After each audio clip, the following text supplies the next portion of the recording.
Welcome to the Onebar and Lupagus Show, your daily source for everything Minnesota Vikings. All right, welcome back to Onebar and Lupagus Show. Onebar Vikings have been very busy in the last 30 minutes making some roster moves. First off, happy Saturday, and to that I say, damn. All right, some big moves. I mean, Vikings play at 8:30 tomorrow morning in London, we know, but let's get off with the big boy. Ryan Kelly officially placed on IR, meaning he will miss a minimum of 4 games. We knew this was coming. To be honest, I'm not surprised it's not even just full-blown IR and just done for the year. 2 concussions in the last couple of weeks. We know his history with the Colts, so this will be one to monitor. Will they shut him down for the year? I mean, I think we're all on the same page. Maybe that's the best move to make at this point. We knew signing Ryan Kelly was a big old swing with the injuries, not only concussions, but neck injuries, all that stuff. And so far, it has not panned out. The main thing, hopefully Ryan Kelly is all good health-wise, future-wise. So Ryan Kelly, corresponding move, Vikings have signed Vershawn Lee to the 53-man roster. Vershawn Lee will back up Blake Brandel at center. And Lee, as of now, he's the only dude on the roster that has center experience. I believe he went to South Carolina.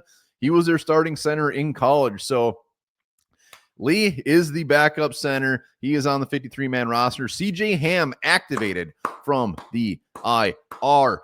We need all the big, beefy bodies we can get with this depleted offensive line. And CJ Ham, I haven't been the biggest CJ Ham guy. I love him personally. I love the story. I love him as a fullback, but he just didn't see the snaps last year. So at this point, I want the man to get some snaps. I'm pulling a complete 180 out there. Get him out there.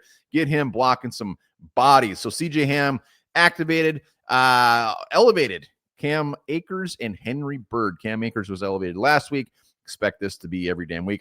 Even when he was elevated last week, Xavier Scott was the man. We saw a ton of Scott. And Henry Bird elevated as well. In preseason games, Henry Bird hasn't looked bad. I realize he's going against third stringers, but Henry Bird, again, that just shows you how rough this offensive line is at this point. No offense to Henry Bird, but him being elevated is horrifying. And then we did lose one. We had to let one go with these moves, and that is quarterback Desmond Ridder. Desmond, this is for you, buddy. Desmond Ridder is gonzo. So as of now, it's Carson Wentz and Max Brosmer. That's it. J.J. McCarthy, we know. Ankle injury.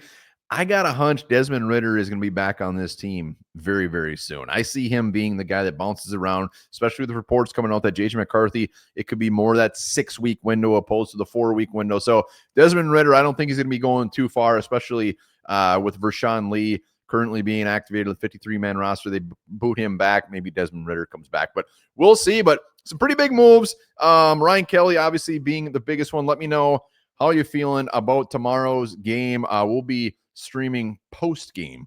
So saddle up for